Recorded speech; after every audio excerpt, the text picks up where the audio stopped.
চলো আমরা শুরু করি। আমাদের আজকের আলোচনা হচ্ছে দ্বিতীয় অধ্যায়টা। দ্বিতীয় অধ্যায় অনেক বিশাল একটা অধ্যায়, অর্গানিকের মতোই বড়। দ্বিতীয় অধ্যায় যেটা হচ্ছে আমাদের গুণগত রসায়ন।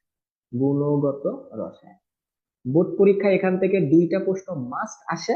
একটা চ্যাপ্টার পড়লেই হয়, এই একটা চ্যাপ্টার পড়লেই তোমার এ প্লাস কনফার্ম। কারণ শর্ট সিলেবাসে তোমরা জানো যে তিনটা অ্যান্সার করতে হয়।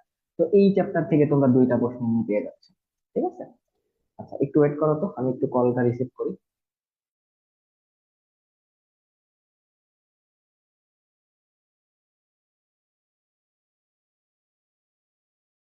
গত রসায়নের জাস্ট কয়েকটা ক্লাস নিলেই হয়ে যাবে, সমস্যা নাই। আমরা বড় বড় করে ক্লাস নেব, মোটামুটি 12টার মতো ক্লাস মিনিমাম নিতে হবে। ঠিক আছে। আচ্ছা, তো গুণগত রসায়নের মধ্যে আমরা কি করব? আমরা রসায়নের বিভিন্ন রকম প্রক্রিয়া গুলা দেখবো, গুণগুলা দেখবো। ভাইয়া হ্যাঁ হ্যাঁ, বলো বলো। ভাইয়া আমাদের তো শর্ট সিলেবাসে পরীক্ষা হবে, কিন্তু প্রশ্ন তো হবে 8টা থেকে 5টা দিতে হবে। তাহলে তো ভালোই, তাহলে গুণগত রসায়ন থেকে দুইটা দিবা। তারপর হচ্ছে তোমার, আচ্ছা 8টা প্রশ্ন হবে। তার মানে তো গুণগত রসায়ন থেকে তিনটা প্রশ্ন আসবে শিওর। তিনটা বা আড়াইটা প্রশ্ন আসবে। ঠিক আছে। আমরা এখান থেকে টার্গেট রাখবো দুইটা প্রশ্ন। ঠিক আছে, এখান থেকে আমরা টার্গেট রাখবো দুইটা প্রশ্ন, দুইটা প্রশ্ন আমরা অ্যান্সার করবো। তো গুণগত রসায়নকে খুব ভাই বেশি। আড়াইটা প্রশ্ন কেমনে হয়? আচ্ছা, দুইটা প্রশ্ন ধরো একদম হুবহু থাকবে, আর আরেকটা প্রশ্নে ক খ ধরো গুণগত রসায়নে থাকবে, অথবা গ ঘ গুণগত ও রসায়নে। আচ্ছা আচ্ছা, বুঝতে পারছি। ঠিক আছে। বুঝতে পারছি। আচ্ছা আচ্ছা। তো ঠিক আছে। গুণগত রসায়নে আমরা কি দেখবো? রসায়নের বিভিন্ন গুণমান দেখবো।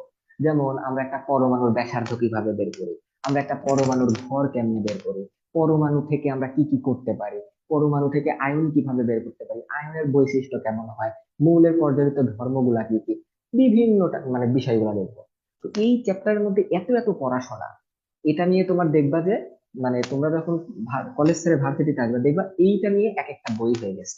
এই গুণগত রসায়নটা দেখবে 3-4টা বই হয়ে গেছে। মানে তোমাদের এই সেকশন লেভেলে অনেক ডিটেলসে দেওয়া আছে, অনেক ডিটেলস।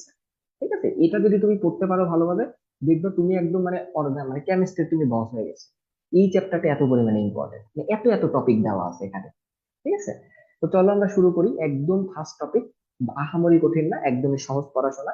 আজকে জাস্ট আমরা একটা কি বলা যায়, সূচনা ক্লাস বলতে পারো। ঠিক আছে, যেহেতু অনেকেই নাই এজন্য। তো চলো আমরা হচ্ছে গুণগত রসায়নের প্রথম যেটা, সেটা হচ্ছে আমরা মৌলিক কণিকা সম্পর্কে জানি। মৌলিক কণিকা, কণিকা। এই মৌলিক কণিকা সমূহের প্রকারভেদ গুলো একটু দেখো। অর্থাৎ আমাদের মনে করো একটা ইট আছে, এটা মনে করো আমাদের একটা ইট। অথবা মনে করো তোমার কাছে একটা লোহা আছে, লোহার দণ্ড। এই যে ইট এবং লোহা, এগুলা কি দ্বারা তৈরি হয়েছে? অণু পরমাণু দ্বারা তৈরি হয়েছে না? অনেকগুলা ছোট ছোট অণু পরমাণু এগুলা দ্বারা তৈরি হয়েছে না? এগুলা দ্বারা তৈরি হয়েছে। তো এগুলোকে আমরা বলতেছি কণিকা, ছোট ছোট একটা কণা আর কি, এত। তো এই যে মৌলিক কণিকা যেগুলা আছে, এই যে পার্টিকেল গুলা, ঠিক আছে, এই পার্টিকেল গুলাকে আমরা কয় ভাগে ভাগ করতে পারি? তিন ভাগে ভাগ করতে পারি। অর্থাৎ এই মৌলিক কণিকা কয় প্রকার বলতো? তিন প্রকার। এগুলো আমার পড়ানোর কথা ছিল না, তাও আমি পড়াচ্ছি কারণ এমসিকিউ তে দেয়। ঠিক আছে। তাহলে মৌলিক কণিকা তিন প্রকার, কি কি প্রকার? এক নম্বর প্রকার হচ্ছে আমাদের স্থায়ী মৌলিক কণিকা। কি কণিকা? স্থায়ী মৌলিক কণিকা, কণিকা। দুই নম্বরটা হচ্ছে আমাদের অস্থায়ী মৌলিক কণিকা, অস্থায়ী মৌলিক কণিকা।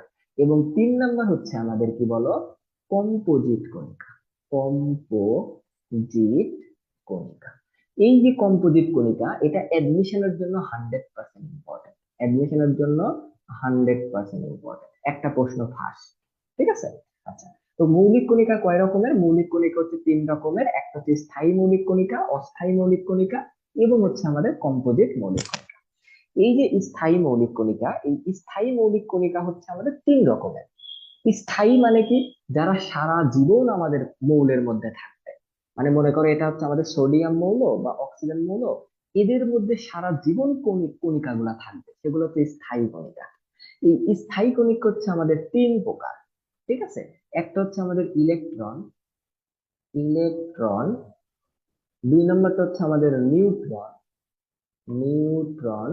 এবং তিন নম্বর হচ্ছে আমাদের প্রোটন, প্রোটন। ঠিক আছে। আচ্ছা, তাহলে স্থায়ী কণিকা আবার কয় রকমের পাইলাম? তিন রকমের স্থায়ী কণিকা পাইলাম। তিন রকম কি কি? ইলেকট্রন, প্রোটন এবং কি নিউট্রন। আর অস্থায়ী কণিকাগুলা কি?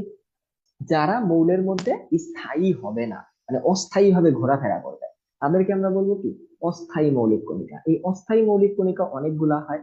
যেমন আমি তোমাকে বলতে পারি এই অস্থায়ী মৌলিক কণিকা গুলা একটু আমি এখানে লিখি, যে অস্থায়ী মৌলিক কণিকা। মৌলিক কণিকা, এই অস্থায়ী মৌলিক কণিকার অনেক উদাহরণ আছে, এমসিকিউ তে খুব বেশি পরিমাণে দেয়। যেমন তোমরা বলতে পারো মেসন, এটা তোমরা ফিজিক্সে পড়ছো যে এক ধরনের বলের ইয়ে আর কি, যে মৌলিক যে বলগুলা ছিল, মেসন। এরপর হচ্ছে আমাদের বোসন, এরপর হচ্ছে আমাদের পজিট্রন, পজিট্রন, নিউট্রিনো, নিউট্রিনো। এরপর হচ্ছে তোমার আর কি আছে, অ্যান্টি নিউট্রিনো আছে, অ্যান্টি নিউট্রিনো। পাইওন আছে, পাইওন। এরপর হচ্ছে তোমার গ্লুঅন আছে। এইরকম, ঠিক আছে? এগুলো মুখস্থ করার দরকার নাই, এক দুইবার রিভিশন দিলে দেখবে তুমি পড়ে ফেলতে পারবা। ঠিক আছে, জাস্ট এক দুইবার রিডিং করবা, দেখবে এগুলো মনে থাকবে। এবার আসো কম্পোজিট কণিকা, এটা অ্যাডমিশনের জন্য খুব বেশি পরিমাণে ইম্পর্টেন্ট, এই কম্পোজিট কণিকাটা। ঠিক আছে, এই কম্পোজিট কণিকা মানে দুইটা পাওয়া যায়, একটা হচ্ছে আলফা কণা আর একটা ডিউটেরিয়াম কণা, এটা তোমাদের মুখস্থ হয়ে যায়। তো আমি জাস্ট একটু লিখে দেই। এক নম্বর হচ্ছে আমাদের আলফা কণা, ঠিক আছে, আলফা, আলফা কণা। আর দুই নম্বর হচ্ছে আমাদের ডিউটেরন কণা, ডিউটেরন কণা।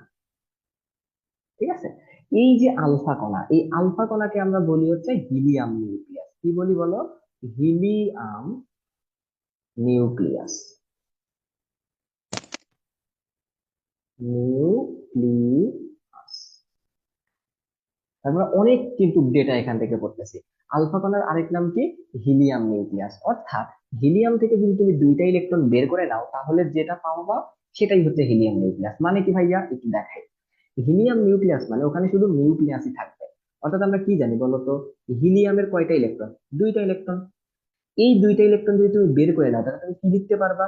এই যে হিলিয়াম 2+ লিখতে পারবা। এই যে তুমি হিলিয়াম 2+ লিখলা, মানে দুইটা তুমি ইলেকট্রন বা দুইটা প্রোটনই তুমি বের করে নিচ্ছ। এই যে দুইটা ইলেকট্রন তুমি বের করে নেওয়ার পর যেটা পাইলা, সেটা শুধু নিউক্লিয়াস পাচ্ছ, হিলিয়াম নিউক্লিয়াস পাচ্ছ। তো এটাকেই আমরা বলতেছি হিলিয়াম নিউক্লিয়াস। অর্থাৎ হিলিয়াম থেকে দুইটা ইলেকট্রন বের করে নিলে যেটা পাওয়া যায়, সেটাই হচ্ছে আমাদের হিলিয়াম নিউক্লিয়াস। এটাকে আমরা বলতেছি আলফা কণা। এখন হিলিয়ামের পারমাণবিক ভর সংখ্যা কত? আমরা সবাই জানি 4। তাহলে এই যে তুমি যেটা পাইলা, সেটাই হচ্ছে তোমার আলফা কণা। তাহলে আলফা কণার সংকেত যদি তোমাকে লিখতে বলে, কিভাবে লিখবা? এখানে 4 লিখবা, 2 লিখবা, হিলিয়াম লিখবা। যেহেতু হিলিয়াম নিউক্লিয়াস, তাই উপরে একটা 2+ দিবা, মানে দুইটা ইলেকট্রন বের করে নিছে। তাহলে আলফা কণার সংকেত যদি তোমাকে অ্যাডমিশনে দেয়, তুমি বের করতে পারবে না। তোমাকে বললো যে নিচের কোনটা আলফা কণা, এখানে 2+ এর জায়গায় 3+ দিল, 4+ দিল, 9+ দিল, অ্যান্সার কোনটা হবে? এই যে 2+। মানে 4 2 হিলিয়াম 2+, এটা হচ্ছে আমাদের কি? আলফা কণা। আর ডিউটেরন কণাটা কি? ডিউটেরন কণার সংকেত হচ্ছে 2 1 ডি। ঠিক আছে, 2 1 কি বলো? ডি। ওই যে আমাদের হাইড্রোজেনের হচ্ছে আমাদের কি বলতো, আমাদের যে আইসোটোপ করি না, ওখানে আছে। আচ্ছা, তো এইটুকু জাস্ট হচ্ছে একটু লিখে নিবা, এগুলো হচ্ছে এমসিকিউ টাইপের পড়াশোনা, এগুলো জাস্ট একটু লিখে নিলেই হয়ে যায়। ঠিক আছে, তো তোমাকে জানাবা যদি এইটুকু লেখা হয়ে থাকে। ঠিক আছে। ভাইয়া, অস্থায়ী মৌলিক কণিকার মধ্যে পাইওন নাকি একটা লিখছেন, ওটা আচ্ছা, বানানটা ভাইয়া? আচ্ছা, পাইওন, পি। আচ্ছা, এখানে আমি বাংলা দিয়ে লিখছি, এটা হচ্ছে তোমার এইরকম বানান। ঠিক আছে, ON আর কি। জি, বুঝ। আচ্ছা, এইটুকু এমসিকিউ গুলো আমি, যেগুলো ইম্পর্টেন্ট এমসিকিউ, এটা লিখে দিচ্ছি। যদি এগুলো আমার লিখে দেওয়ার কথা ছিল, তো আমি লিখে দিচ্ছি আর কি। বুঝতে পারছো? আচ্ছা, এবার আরো কিছু জিনিসপাতি এখানে আমরা পড়বো, সেটা হচ্ছে ভর সংখ্যা। ভর সংখ্যা, এই ভর সংখ্যা বের করার নিয়মটা কি? আমাদের যে প্রোটন সংখ্যা আছে, প্রোটন প্লাস নিউট্রন, নিউট্রন। তাহলে ভর সংখ্যা ইকুয়াল টু আমরা কি পাবো? ভর সংখ্যা ইকুয়াল টু আমরা পাবো প্রোটন সংখ্যা প্লাস নিউট্রন সংখ্যা। তাহলে সাপোজ আমি তোমাকে বললাম যে সোডিয়াম এখানে 11, আর তোমাকে ভর সংখ্যা বললাম হচ্ছে সোডিয়ামের 23। আমি তোমার বললাম যে সোডিয়ামের নিউটন সংখ্যা ইকুয়াল টু কত? কিভাবে বের করবা? যে ভাইয়া নিউটন সংখ্যা ইকুয়াল টু, দেখো ভর সংখ্যা ইকুয়াল টু হচ্ছে প্রোটন সংখ্যা প্লাস নিউটন সংখ্যা। তাহলে নিউটন সংখ্যা সমান তুমি কি পাবা, প্রোটনটাকে এই পাশে পাঠাই দাও, তাহলে তুমি কি লিখতে পারবা, ভর সংখ্যা মাইনাস কি হবে, প্লাস ওই পাশে গিয়ে মাইনাস প্রোটন সংখ্যা হবে, প্রোটন। তাহলে এখন তুমি বিয়োগ করে দাও, ভর সংখ্যা কত দেওয়া আছে, 23, লিখে ফেলো 23, মাইনাস প্রোটন সংখ্যা কত দেওয়া আছে, 11, লিখে ফেলো 11। তাহলে অ্যান্সার কত আসলো দেখো, 12। এই যে 12 সে সংখ্যাটা, সেটাই হচ্ছে আমাদের কি, এই সোডিয়ামের নিউটন সংখ্যা।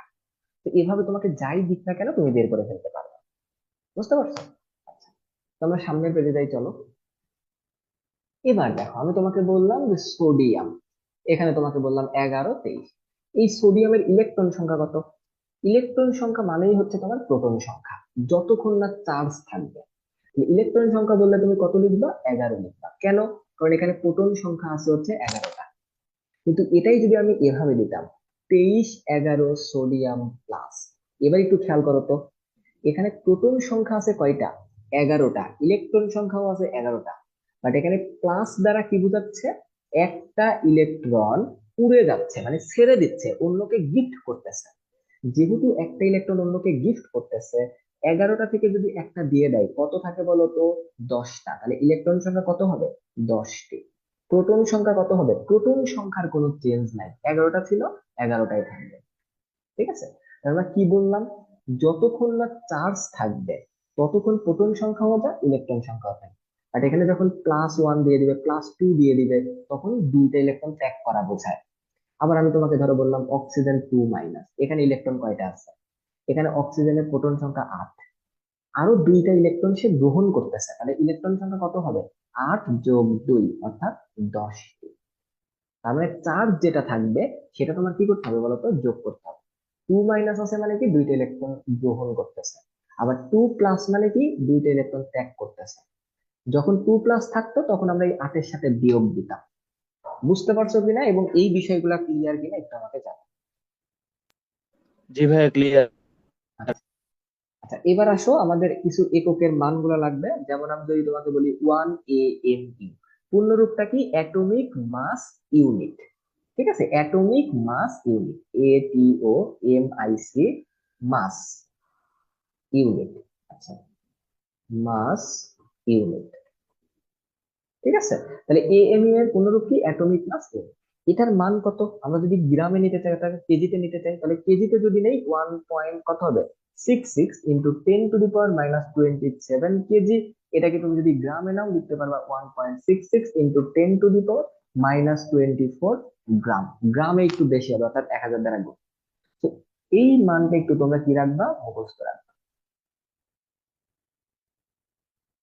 এটা আমাদের ম্যাথ করার সময় লাগবে।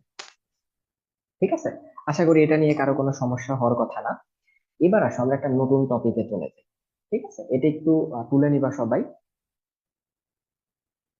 আচ্ছা, আশা করি এটা নিয়ে কারো কোনো সমস্যা থাকার কথা না, চলো সামনে যাই। এবার আসো, আমরা যেটা বের করা শিখবো সেটা হচ্ছে পারমাণবিক, আচ্ছা এটা না লিখি, আমরা লিখি হচ্ছে পার্সেন্টেজ থেকে, পার্সেন্টেজ থেকে পারমাণবিক সংখ্যা নির্ণয়, পারমাণবিক, মানবিক সংখ্যা নির্ণয়। ঠিক আছে, এই টপিকটা একটু আমাদের লাগবে। ধরো সাপোজ তোমাকে এরকম দেওয়া আছে যে X% অ্যান্ড Y% কোন মৌল, কোন মৌল, সাপোজ মনে করো আমাদের মৌলটা হচ্ছে এ, তোমাকে বলছে যে এ মৌলের X% এবং Y% আছে, তাহলে পারমাণবিক সংখ্যা কত হবে। তাহলে এখানে আমরা একটু লিখি, এ এর পারমাণবিক সংখ্যা, পারমাণবিক, মানবিক সংখ্যা কিভাবে বের করবো একটু মনোযোগ দিয়ে খেয়াল করো। তোমাকে X% দিয়ে দিছে, ভালো কথা, কিন্তু তোমাকে ধরো X% এবং Y% দিয়ে দিয়েছে, ভালো কথা, তোমাকে বের করতে বলছে এ মৌলের কি বলতো, এ মৌলের পারমাণবিক, পারমাণবিক সংখ্যা লিখছি, পারমাণবিক ভর লেখো এখানে। পারমাণবিক সংখ্যা তো এমনি বের করা যায়, পারমাণবিক ভর লেখো, পারমাণবিক ভর নির্ণয়। মানে এর পারমাণবিক ভর যদি তোমাকে বের করতে বলে, এখানেও ভরটা লিখে দিই, ভর। এই পারমাণবিক ভর সমান কত হবে, ধরো তোমাকে X% এবং Y% বলছে, এবং তুমি জানো যে এ মৌল যেটা, এই এ মৌলের পারমাণবিক সংখ্যা ধরো তোমার জেড, ঠিক আছে? কারণ তুমি পারমাণবিক ভর বের করতে চাচ্ছ। তাহলে পারমাণবিক ভর সমান তুমি কি লিখতে পারবা? এই যে যে জেড আছে না, এই জেড এর সাথে তুমি এই x% গুণ করে দিবা, আবার জেড এর সাথে এই y%টা গুণ করে দিবা, মাঝখানে দিবা একটা প্লাস, এবং নিচে 100 দ্বারা ভাগ করে দিবা। যে অ্যান্সারটা পাবা সেটাই হচ্ছে তোমার পারমাণবিক ভর। আরেকবার বলি, তোমার মনে করো এই একটা মৌল দেওয়া আছে, এই মৌলের পারমাণবিক সংখ্যা দেওয়া আছে তোমাকে জেড, যার পার্সেন্টেজ দেওয়া আছে, মানে প্রকৃতিতে তার পরিমাণ দেওয়া আছে x% এবং y%। পারমাণবিক ভর বের করার নিয়মটা কি? এই যে যে পারমাণবিক সংখ্যাটা দেওয়া আছে, সেই সংখ্যার সাথে তোমাকে এক্স এর পার্সেন্টেজ দেওয়া এবং তোমাকে ওয়াই পার্সেন্টেজ দেওয়া। তাহলে এই জেড এর সাথে তুমি এক্স এর গুণ করবা, জেড এর সাথে তুমি ওয়াই এর গুণ করবা, গুণ করে দুইটার টোটাল বের করবা, বের করে 100 দ্বারা ভাগ করবা। যত পাবা সেটাই তোমার কি? পারমাণবিক ভর। বুঝা গেল? তো চলো আমরা একটা ম্যাথ করে ফেলি, তাহলে একদম ক্লিয়ার হবে। একটা ম্যাথ করলে তোমাদের কনসেপ্টটা ক্লিয়ার হবে। ধরো ভাইয়া একটু প্রশ্ন ছিল। আগে আমরা করে ফেলি, তারপরে তুমি বুঝতে পারবে। আগে আমরা করি এটা করি, তারপর প্রশ্ন প্রশ্ন করো।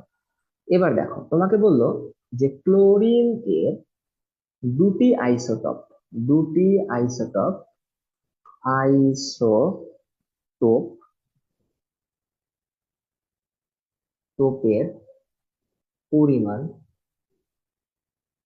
তোমাকে ধরো বললো 75% অ্যান্ড 25% হলে পারমাণবিক ভর সংখ্যা কত? পারমাণবিক ভর সংখ্যা, ভর সংখ্যা ইকুয়াল টু হোয়াট, এটা তোমাকে বের করতে বলছে। তাহলে আমরা পারমাণবিক ভর সংখ্যা কিভাবে বের করবো? সমাধানে চলে যাই। যে ক্লোরিনের পারমাণবিক ভর সংখ্যা কিভাবে বের করব? আমরা কি জানি? ক্লোরিনের প্রোটন সংখ্যা হচ্ছে আমাদের কত বলতো? ক্লোরিনের প্রোটন সংখ্যা 35 পয়েন্ট কত, 5। এটা আমরা সবাই জানি না? জানি। তুমি এখানে ধরে নাও 35 আর কি, ঠিক আছে? 35.5 না ধরে 35 দাও, কোনো সমস্যা নেই। আচ্ছা, আচ্ছা, ক্লোরিনের প্রোটন সংখ্যা কত? ক্লোরিনের পারমাণবিক সংখ্যা কত? 17 না? 17 তো হওয়ার কথা। জি ভাই 17।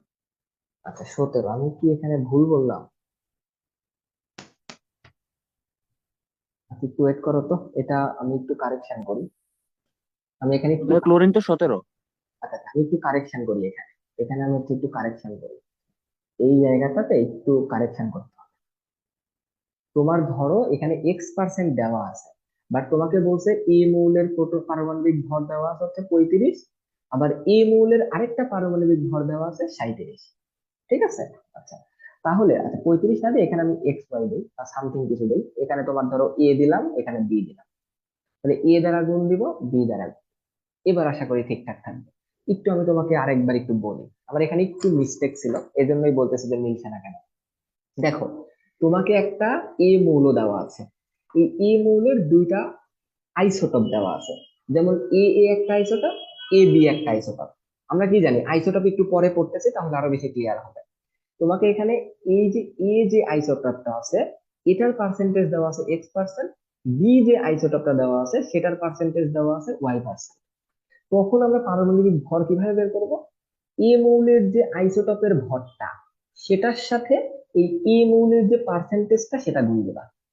আবার বি যে মৌলটা আছে, মানে বি যে আইসোটপটা আছে, সেটার যে পারমাণবিক ভর, সেটার সাথে তুমি সেটার পার্সেন্টেজটা গুণ দিবা। গুণ দিয়ে 100 দ্বারা ভাগ করলে যেটা পাবা সেটাই তুমি হচ্ছে আইসোটপের মানে পারমাণবিক ভরটা পাবা। তাহলে এই ম্যাথটা একটু দেখি, তোমাদের উপরের কনসেপ্ট না বুঝলে হবে, জাস্ট ম্যাথটা বুঝলেই হবে। আমি এখানে দেখি যে ক্লোরিনের দুইটা আইসোটপ, এই দুইটা আইসোটপ তোমাকে দেওয়া আছে হচ্ছে 35 ক্লোরিন এবং তোমাকে দেওয়া আছে 37 ক্লোরিন। ঠিক আছে, তোমাকে এই দুইটা আইসোটপ উল্লেখ করে দিছে, এই ম্যাথটা রুয়েটে আসছিল, ঠিক আছে? এই জন্য করাচ্ছে। তুমি একটু মনোযোগ দাও, আমরা কিভাবে বের করব।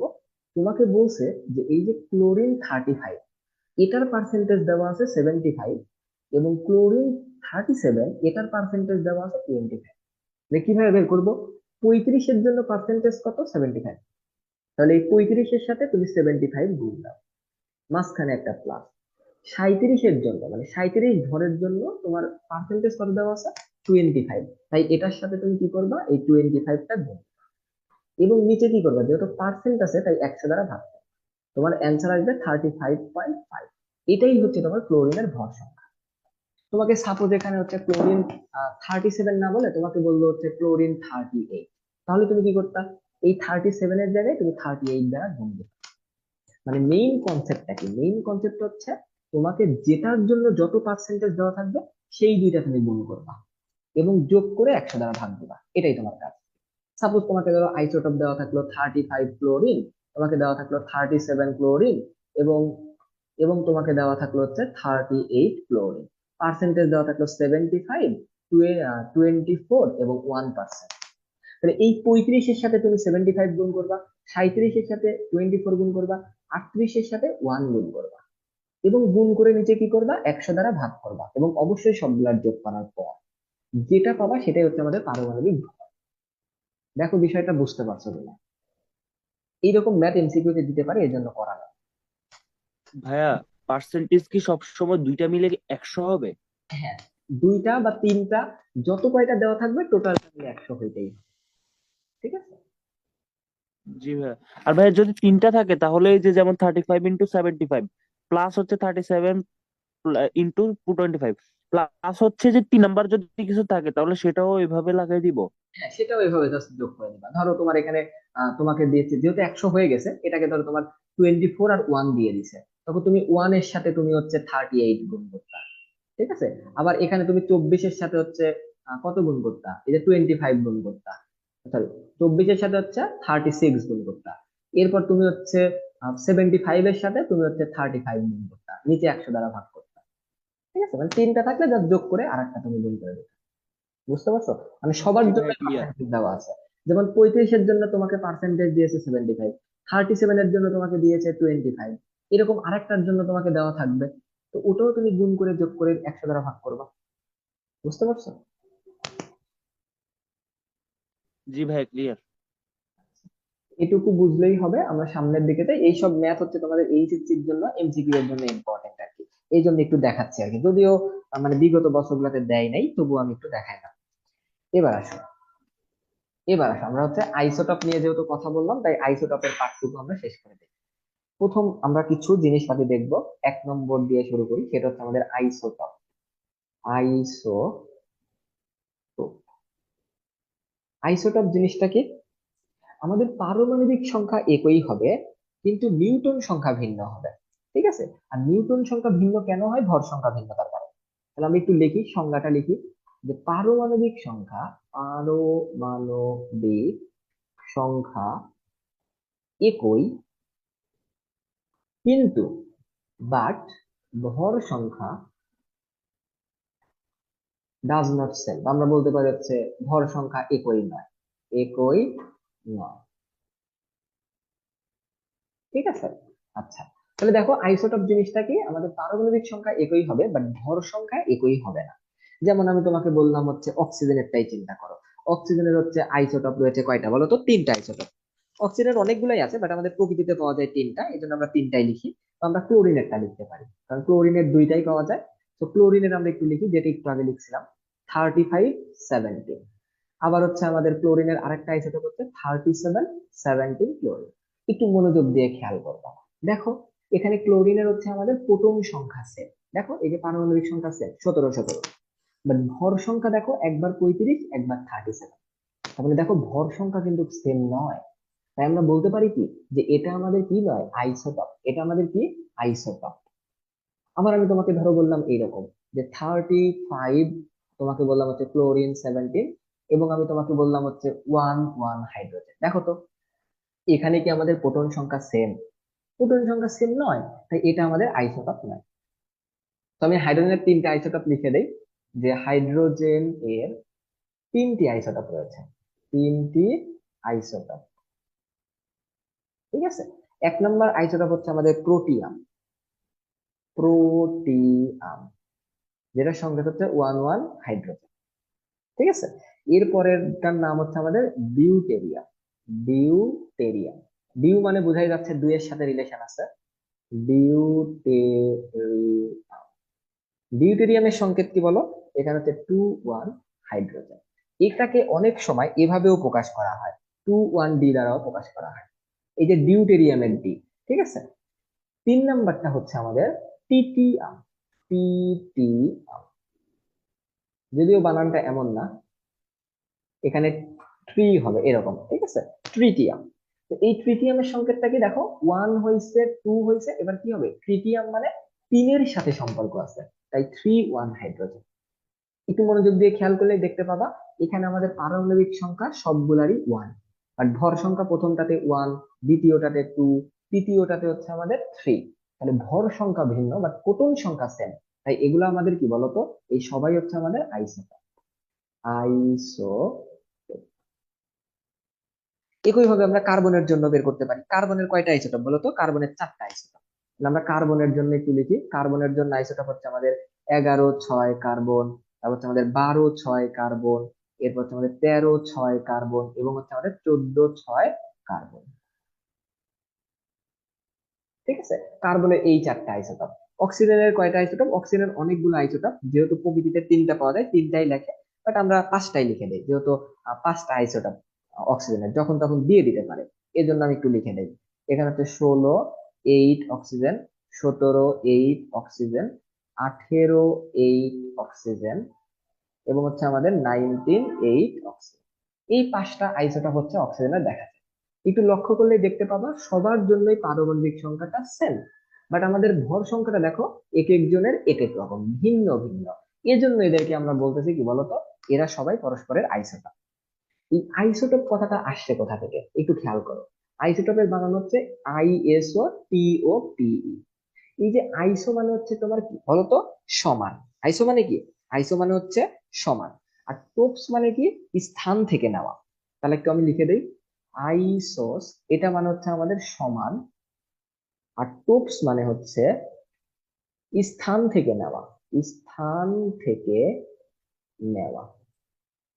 তাহলে টোটালি আইসোটোপ মানে কি বোঝাচ্ছে বলতো, আইসোটোপ মানে বোঝাচ্ছে সমান স্থান থেকে নেওয়া। দেখো সবার পারমাণবিক সংখ্যাটা সেম, মানে সবাইকে সমান স্থান থেকে নেওয়া হয়েছে, এই জন্য আমরা বলতেছি আইসোটোপ মানে কি, আমাদের সমান স্থান থেকে নেওয়া। ঠিক আছে, পুরো বিষয়টা ক্লিয়ার কিনা, বুঝছো কিনা। আর আরেকটা জিনিস একটু আমি এটা বলে নিই, এটা বলতে ভুলে গেছিলাম, অ্যাডমিশনের জন্য খুব বেশি পরিমাণে ইম্পর্টেন্ট, তোমাদের বইয়ে দেওয়া নাই। সর্বাধিক আইসোটোপ কার রয়েছে, সর্বাধিক আইসোটোপ আছে তিনের।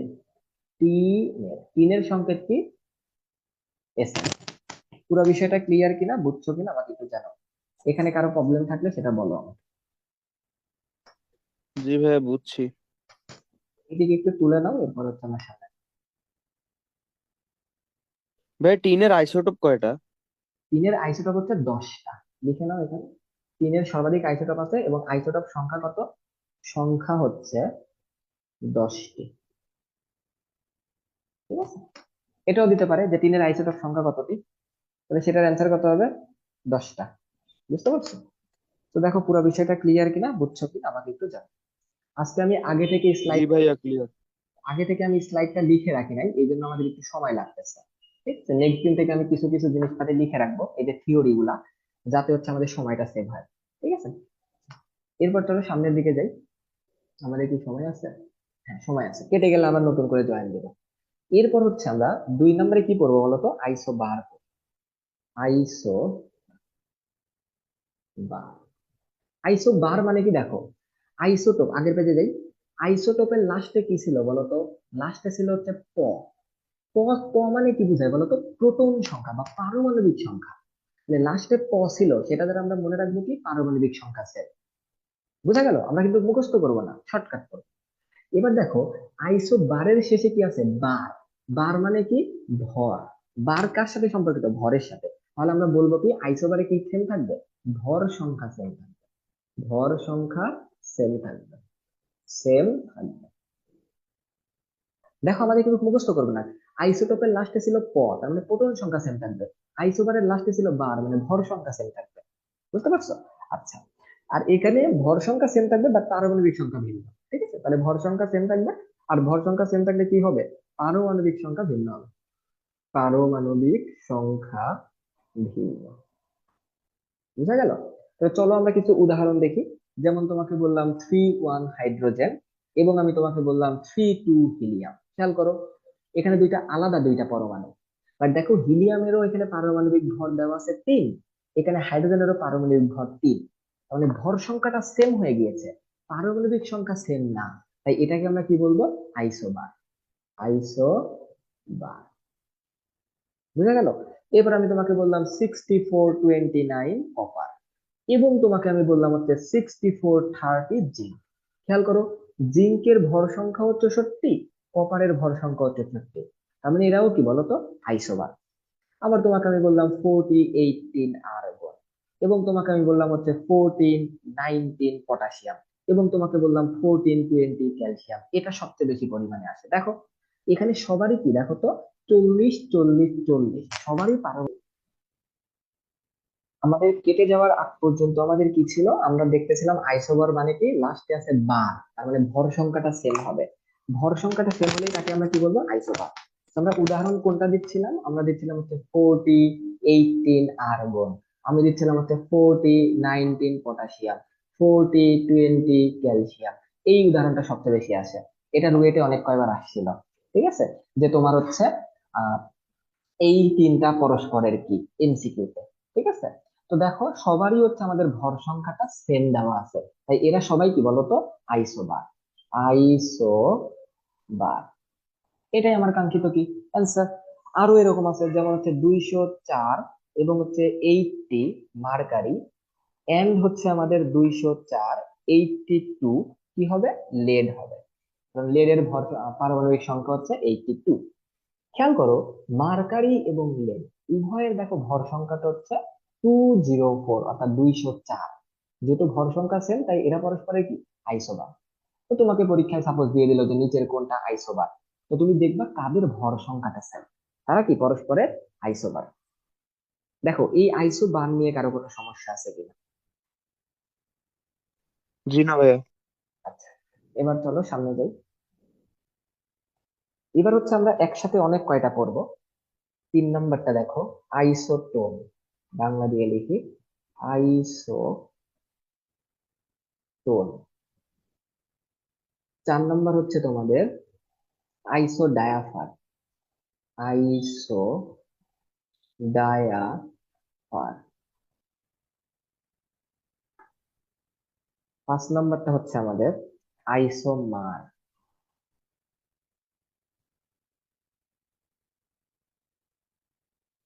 এই তিনটা একসাথে আমরা পড়বো। আইসোটোন মানে কি? শেষে আছে হচ্ছে টোন, মানে ন। ন দ্বারা কি বুঝি? নিউটন। ন দ্বারা কি বুঝি বলতো? নিউট্রন। তাহলে এখানে একটু লিখে ফেলি যে নিউট্রন। তাহলে আমাদের এই ক্ষেত্রে কি হবে? নিউটন সংখ্যাটা সেম হবে। তাহলে এখানে একটু লিখে ফেলো যে নিউটন সংখ্যা একই। নিউটন সংখ্যা, নিউট্রন সংখ্যা একই, বাট পারমাণবিক সংখ্যা ভিন্ন, তাকে আমরা কি বলবো? আইসোটন।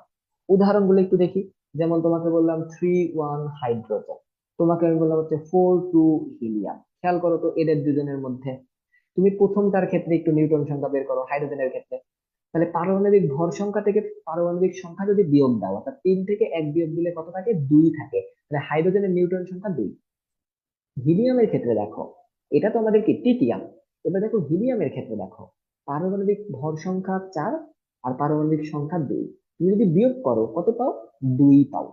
তাহলে দেখো নিউটন সংখ্যা দুজনেরই কি বলতো? সেম। যেহেতু দুজনেরই নিউটন সংখ্যা সেম, তাই এদেরকে আমরা পরস্পরে কি বলবো বলতো? আইসোটন বলবো। এরকম আরো উদাহরণ দেওয়া যায়, যেমন আমি তোমাকে বলতে পারি হচ্ছে 23 11 সোডিয়াম। এরপর আমি তোমাকে বলতে পারি 24 12 ম্যাগনেসিয়াম। দেখো এদের ক্ষেত্রে তুমি যদি 24 থেকে 12 বাদ দাও, ম্যাগনেসিয়ামের ক্ষেত্রে কত পাও? 12 পাও। 11 থেকে যদি তুমি 23 বাদ দাও, মানে 23 থেকে 11 যদি বাদ দাও, সোডিয়ামের ক্ষেত্রে কত পাচ্ছ? 12 পাচ্ছ। দুজনের ক্ষেত্রে তুমি 12 পাচ্ছ, তাই এরও কি পরস্পরের আইসোটোন। বুঝতে পারছো? এরকম অনেক আছে, যেমন সিলিকন, ফসফরাস, সালফার, এরাও কি পরস্পরের আইসোটোন। এই যে সিলিকন, তারপরে ফসফরাস, সালফার, সবাই কি পরস্পরের আইসোটোন, কারণ এদের আমাদের নিউটন সংখ্যাটা সেম হয়। যেমন সিলিকনের ক্ষেত্রে হচ্ছে আমাদের কত থাকে বলতো? সিলিকনের ক্ষেত্রে হচ্ছে আমাদের 30 এবং 14 সিলিকন। ফসফরাসের ক্ষেত্রে কত থাকে বলতো? 31 15 ফসফরাস। সালফারের ক্ষেত্রে থাকে 32 16 ফসফরাস, সালফার। এখানে কত হবে? সালফার হবে। তাহলে খেয়াল করো, তুমি যদি বাদ দাও, 32 থেকে 16 বাদ গেলে 16 থাকে, 31 থেকে 15 বাদ গেলে 16 থাকে, 30 থেকে 14 বাদ গেলে 16 থাকে, সবার জন্য নিউটন সংখ্যাটা 16। যেহেতু সবার নিউটন সংখ্যাটা সেম, তাই এদেরকে আমরা কি বলবো, পরস্পরের আইসোটন। আশা করি কারো কোনো সমস্যা হওয়ার কথা না, তাও যদি সমস্যা হয় বলতে পারো। এবার আসো, আইসো ডায়াফারটা কি। এইটা খুব বেশি পরিমাণে ইম্পর্টেন্ট, খুব বেশি পরিমাণে ইম্পর্টেন্ট অ্যাডমিশনের জন্য। ঠিক আছে, অ্যাডমিশনে তো এটা খুব বেশি পরিমাণে আসে। তাহলে এই আইসো ডায়াফারটা কি, নিউটন সংখ্যা, নিউট্রন সংখ্যা ও প্রোটন সংখ্যার পার্থক্য, ও প্রোটন সংখ্যার পার্থক্য সমান হলে, সমান হলে তাকে আমরা কি বলবো, তাকে আইসোডায়াফার বলবো। অর্থাৎ আইসোডায়াফার মানে কি, ফার মানে হচ্ছে ফার, ওই যে বলে না যে মানে হচ্ছে পার্থক্য করে দাও, মানে ফার করে দাও, ডিফারেন্স করে দাও। তাহলে আইসোডায়াফার মানে কি, পার্থক্য। কার পার্থক্য, নিউটন মাইনাস প্রোটন, এই দুইটার পার্থক্য যদি সেম আসে তাহলে সেটাকে আমরা বলবো আইসোডায়াফার। উদাহরণ দেখে ফেলি। যেমন তোমাকে আমি বললাম হচ্ছে 19 ফ্লোরিন, এবং আমি তোমাকে বললাম 23 11 সোডিয়াম। এই দুইটার ক্ষেত্রে একটু খেয়াল করো, খুব মনোযোগ দিয়ে খেয়াল করো যে এখানে দেখো, এই ফ্লোরিনের ক্ষেত্রে যদি তুমি নিউটন আর প্রোটন সংখ্যা বের করো, আগে এখান থেকে তুমি নিউটন বের করে ফেলো, তাহলে নিউটন সংখ্যা কত আসবে, ভর সংখ্যা থেকে প্রোটন সংখ্যা বাদ দাও, 19 থেকে 9 বাদ দিলে কত আসে, 10 আসে, তাহলে নিউটন সংখ্যা পাইলা 10। তাহলে এই ফ্লোরিনের জন্য যদি তুমি পার্থক্যটা বের করতে চাও, অর্থাৎ প্রোটন সংখ্যা আর নিউটন সংখ্যা যদি পার্থক্য বের করতে চাও, তাহলে কি করবা, 10 মাইনাস 9, অ্যান্সার কত আসলো, 1। এবার সোডিয়ামের ক্ষেত্রে তুমি আগে নিউটন সংখ্যাটা বের করে ফেলো, 23 থেকে 11 বাদ দিলে কত থাকে, 12 থাকে। তো তুমি যদি নিউটন মাইনাস প্রোটন বের করতে চাও, তাহলে 12 মাইনাস 11 কত পাচ্ছ, 1 পাচ্ছ। একই ভাবে তুমি আরো কয়েকজনের জন্য বের করো, তুমি ধরো সাপোজ এখানে ফসফরাসের জন্য বের করতে চাও, 31 15। দেখো এখান থেকে তুমি নিউটন সংখ্যাটা বের করো, তাহলে ভর সংখ্যা 31 থেকে প্রোটন সংখ্যা 15 বাদ, 31 মাইনাস 15, অ্যান্সার কত আসে, 16। তাহলে নিউটন মাইনাস প্রোটনটা কত আসবে, 16 মাইনাস 15 কত আসে, 1 আসে। একই ভাবে তুমি সালফারেরটাও বের করে ফেলো, পটাশিয়াম একটা বের করো, 39 19 পটাশিয়াম। তুমি নিউটন সংখ্যাটা আগে বের করো, 39 থেকে 19 বাদ দিলে কত থাকে, 20 থাকে। এবার তুমি নিউটন মাইনাস প্রোটন বের করো, অর্থাৎ 20 - 19 বের করো, কত আসতেছে, 1 আসতেছে। তাহলে দেখো, এই সবার ক্ষেত্রেই নিউটন মাইনাস প্রোটনের মানটা কত। দেখো আমি একটু যদি একটু মার্ক করি, একটু খেয়াল করো, এখানে সবাইকে যদি আমি একটু মার্ক করি, এখানে হচ্ছে আমাদের নিউটন মাইনাস প্রোটন, ফ্লোরিনের জন্য 1, এবার সোডিয়ামের জন্য 1, আমাদের হচ্ছে ফসফরাসের জন্য 1, আমাদের হচ্ছে আর কে আছে, পটাশিয়ামের জন্য আমাদের 1। সবার জন্যই আমাদের কত আছে দেখো তো, 1 1 1 এবং 1 আসতেছে। তো এরা সবাই কি, পরস্পরের, পরস্পরের কি বলতো, আইসো ডায়াফার, আইসো ডায়াফার, ডায়াফার। পুরো বিষয়টা ক্লিয়ার কিনা, বুঝছো কিনা, কারো যদি কোনো প্রবলেম থাকে এটা আমাকে বলো। আর এখান থেকে একটা প্রশ্ন অ্যাডমিশনে আসবে। জি ভাইয়া, ক্লিয়ার। আচ্ছা, ইব্রাহিম বুঝতে পারছো? হ ভাই, বুঝছি। আচ্ছা, আইসো ডায়াফারটা বুঝতে পারছো, আইসো ডায়াফারটা বুঝতে পারলে আমাদের কি হবে, আশা করি সবকিছু ঠিকঠাক থাকবে। আচ্ছা, এবার আসো, আইসো মার জিনিসটা কি, এটাও অনেকে ভুল করে, এটাকে স্টার দিয়ে পড়ায়। তোমাদের বই পুস্তকে মোটামুটি 3টা আছে, আমি এক্সট্রা আরো কিছু পড়াচ্ছি, যেমন আইসো ডায়াফার, আইসো মার, এগুলা এক্সট্রা পড়াচ্ছি। এগুলা যদিও তোমাদের বই পুস্তকে অনেক বইয়ের নাই, আমি আরো এক্সট্রা পড়াচ্ছি আর কি। আইসো মাত্রা কি, আমাদের পারমাণবিক ভর সংখ্যা, পারমাণবিক ভর সংখ্যা, ভর সংখ্যা, প্রোটন সংখ্যা, প্রোটন সংখ্যা সমান, সমান, বাট অভ্যন্তরীণ গঠন, অভ্যন্তরীণ গঠন এবং তেজস্ক্রিয় ধর্ম ভিন্ন, তেজস্ক্রিয় ধর্ম ভিন্ন, ধর্ম ভিন্ন, তাদেরকে আমরা কি বলবো বলতো, আইসো মার বলবো। অর্থাৎ সবার সবকিছুই সমান হবে, পারমাণবিক সংখ্যা সমান, ভর সংখ্যা সমান, সবই সমান, বাট এদের অভ্যন্তরীণ গঠনটা ভিন্ন হবে এবং তেজস্ক্রিয় ধর্ম ভিন্ন হবে। যেমন আমি তোমাকে বললাম 82 এবং 35 ব্রোমিন, ও তোমাকে আমি বললাম 82 35, তোমাকে বললাম ব্রোমিন। দেখো এরা কিন্তু সেম পরমাণু, সেম পরমাণু, বাট এদের তেজস্ক্রিয়তায় ভিন্ন আছে, এদের গঠনে কিছু ভিন্ন আছে। সবই দেখো সেম। এখানে 82, 82, 35 থাকবে, সবই সেম, পরমাণুও সেম, বাট এদের গঠনে কিছু ভিন্নতা আছে, তেজস্ক্রিয়তায় কিছু ভিন্নতা আছে। এই জন্য এদেরকে আমরা বলবো পরস্পরের আইসোমার। তাহলে একটা শর্টকাট এখানে মনে রাখবা, তুমি যদি দেখো একই জিনিস দিয়ে দিয়েছে, পারমাণবিক সংখ্যা, ভর সংখ্যা সবই সেম, তখন তুমি বুঝে নিবা এরা পরস্পরের আইসোমার। ঠিক আছে? কোনো কিছুতে যদি না মিলে তাহলে তাদেরকে বলে দিবা আইসোমার। যেমন এখানে তোমাকে এটাও দিতে পারে যে থোরিয়াম, ঠিক আছে, তোমাকে বললো হচ্ছে যে থোরিয়ামের 232, এবং হচ্ছে এর পারমাণবিক সংখ্যা হচ্ছে 90, এবং তোমাকে আর একটা থোরিয়াম দিয়ে দিল 232 এবং 90। দেখে মনে হচ্ছে একই জিনিস, বাট এদের গঠনে কিছু ভিন্ন আছে, তেজস্ক্রিয়তায় কিছু ভিন্ন আছে। যেমন সকল পানি তো আর সমান না, কিছু পানি ময়লা থাকে, কিছু পানি সাদা থাকে, কিছু পানি কালো থাকে, তো তাদের গঠনে ভিন্ন আছে, তাদের তেজস্ক্রিয়তায় ভিন্ন আছে। এই জন্য এরা কি পরস্পরের আইসোমার। পুরো বিষয়টা বুঝছো কিনা, পারবা কিনা আমাকে একটু জানাও। পারমু। জি ভাইয়া পারবো। এইটুকু আশা করি লেখা হয়ে গেছে, না লেখা হলে স্ক্রিনশট নিয়ে নিও, আমরা সামনের পেজে যাই। আচ্ছা, আশা করি এটা লেখা হয়ে গেছে। চলো আমরা সামনের পেজে যাই। এখানে দেখো, আমরা এবার কয় নম্বরে ছিলাম, 5-এ ছিলাম তাই না? এবার 6 নম্বরটা দেখো, আইসো স্টার। আইসো স্টার, এবং আমরা আরেকটা পড়বো হচ্ছে আইসো ইলেকট্রন। আইসো ইলেকট্রন, এর বাইরে আর কোনো আইসো ইলেকট্রন ফিলেকট্রন কিছুই নেই, ঠিক আছে? আইসো ইলেকট্রনিকই আমাদের শেষ, মানে যত কিছু আছে আইসোর মধ্যে সব পড়াইছে। তাহলে আইসো স্টার জিনিসটা কি? আমাদের ভিন্ন পরমাণু হবে বাট সম সংখ্যক ইলেকট্রন থাকবে। তাহলে এখানে আমরা একটু লিখে ফেলি যে ভিন্ন পরমাণু, ভিন্ন অণু, বাট সম সংখ্যক কি থাকবে, সম সংখ্যক ইলেকট্রন থাকবে, ইলেকট্রন থাকবে। ঠিক আছে? আচ্ছা, তাহলে একটু আমরা খেয়াল করে দেখি, আমাদের পরমাণুর সংখ্যাও সমান থাকবে এবং কি থাকবে, ইলেকট্রনও সেম থাকবে। আচ্ছা, এখানে আমি লিখি ভিন্ন অণু বাট পরমাণু, সম সংখ্যক ইলেকট্রন থাকবে ও সম সংখ্যক পরমাণু থাকবে, পরমাণু থাকবে। ঠিক আছে? আচ্ছা, এবার একটু খেয়াল করো, এখানে আইসো স্টারের মধ্যে আমি তোমাকে ধরো উদাহরণ দিলাম হচ্ছে নাইট্রোজেন, তোমাকে আমি দিলাম কার্বন মনোঅক্সাইড, তোমাকে দিলাম এইচসিএল। একটু খেয়াল করো তো, এখানে নাইট্রোজেন আছে 2টা, তার মানে এখানে পরমাণু কয়টা আছে, 2টা। কার্বন মনোঅক্সাইড, কার্বন একটা, অক্সিজেন একটা, 2টা পরমাণু। হাইড্রোজেন একটা, ক্লোরিন একটা, এখানেও 2টা পরমাণু। মানে 2টা 2টা করে পরমাণু আছে, মানে সমান পরমাণু আছে। এবার ইলেকট্রন সংখ্যা বের করি। নাইট্রোজেনের ইলেকট্রন কয়টা সবাই জানি, যে 7টা। মানে 7 যোগ 7 কত হলো, 14। কার্বনের প্রোটন সংখ্যা কত, 6টা। তার মানে ইলেকট্রন সংখ্যা কত, 6টা। অক্সিজেনের প্রোটন সংখ্যা 8টা, ইলেকট্রন সংখ্যা কত, 8টা। তাহলে অ্যান্সার কত আসলো, 14। হাইড্রোজেনের ইলেকট্রন সংখ্যা 1, ক্লোরিনের কত, 17। সরি সরি সরি, ক্লোরিনের কত, 17 কি? আচ্ছা, ক্লোরিনের কি 17? ক্লোরিনের তো 18 হওয়ার কথা। 17, 17, 18 তো আর্গনের। এখানে আমরা কত পাইলাম, 18 পাইলাম। আবার আরেকটা আমরা বের করি, ফ্লোরিনের জন্য বের করি।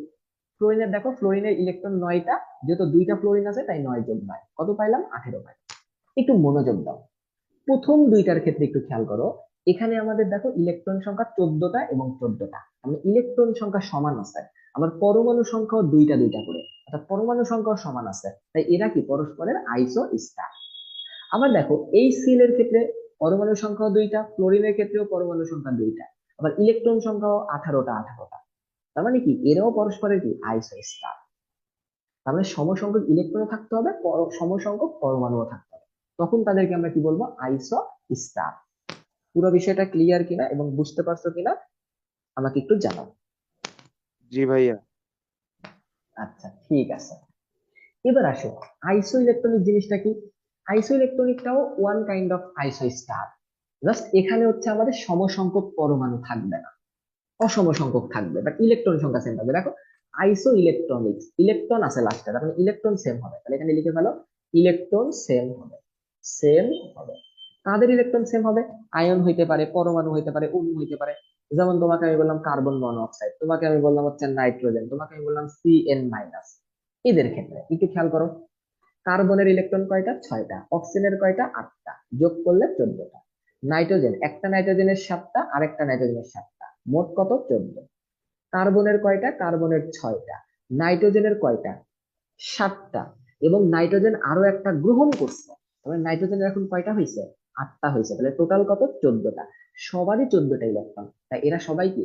আইসো ইলেকট্রনিক্স। পুরো বিষয়টা বুঝছো কিনা, ক্লিয়ার কিনা জানো? পুরো বিষয়টা ক্লিয়ার কিনা, জি বুঝছো ভাইয়া। কিনা? আচ্ছা, এবার চলো আমরা একটা প্রশ্ন সলভ করি এবং আজকের ক্লাসটা শেষ করি।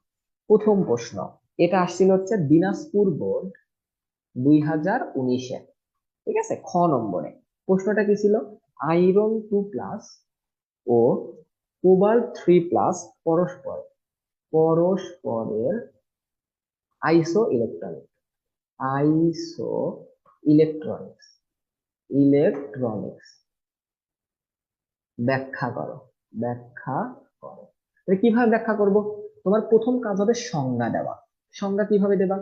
যে যে সকল আয়ন, পরমাণু, অণু যাদের ইলেকট্রন সংখ্যা সেম, তারা পরস্পরের কি? আইসো ইলেকট্রনিক্স। তারপরে তুমি এগুলা একটু নির্ণয় করে দেখাবা যে আয়রন 2+ মানে কত? আয়রনের ইলেকট্রন হচ্ছে, আমরা সবাই জানি কতটা? 26টা। দুইটা ত্যাগ করছে, তার মানে কত? 24টা। এবার এটা কোবাল্ট, কোবাল্টের ইলেকট্রন কয়টা বলো তো? কোবাল্টের ইলেকট্রন 27টা। 27টা থেকে যদি 3টা বাদ দাও তাহলে কত পাও? 24টা। যেহেতু আয়রন 2+ এবং কোবাল্ট 3+ এর ইলেকট্রন সমান, তাই এরা পরস্পরের কি? আইসো ইলেকট্রন। জাস্ট এই 3-4 লাইন লিখলেই তুমি কিন্তু কি ফুল মার্কস পেয়ে যাবে। মানে প্রথমে তুমি সংজ্ঞা দিবা, এরপর এটা একটু নির্ণয় করে দেখাবা, লাস্টে গিয়ে বলবা যে এদের দুজনের ইলেকট্রন সংখ্যা সমান, তাই এরা পরস্পরের আইসো ইলেকট্রন। পারবা কিনা, বুঝছো কিনা জানো? জি ভাইয়া, বুঝছি। বুঝছি, পারমু। আচ্ছা, এই টাইপের তোমাকে যে কোনো প্রশ্ন দিতে পারে, তোমাকে বলতে পারে যে নাইট্রোজেন এবং কার্বন মনোঅক্সাইড আইসো স্টার ব্যাখ্যা করো, অথবা তোমাকে বললো যে অক্সিজেন আর অক্সিজেন পরস্পরের আইসোটপ ব্যাখ্যা করো। পারবা না? জাস্ট সংজ্ঞা দিবা, ওইটার ব্যাখ্যা দিবা এবং প্রমাণ করে জাস্ট দেখাই দিবা, এটাই তোমার অ্যান্সার। বুঝতে পারছো? দেখো কারো কোনো সমস্যা আছে কিনা, সমস্যা থাকলে বলো। জি ভাইয়া, কোনো সমস্যা নেই। তাহলে এইটুকুই থাক আজকের মতো। তোমাদের হচ্ছে আগামী দিন আবার ক্লাস নেবো কালকে।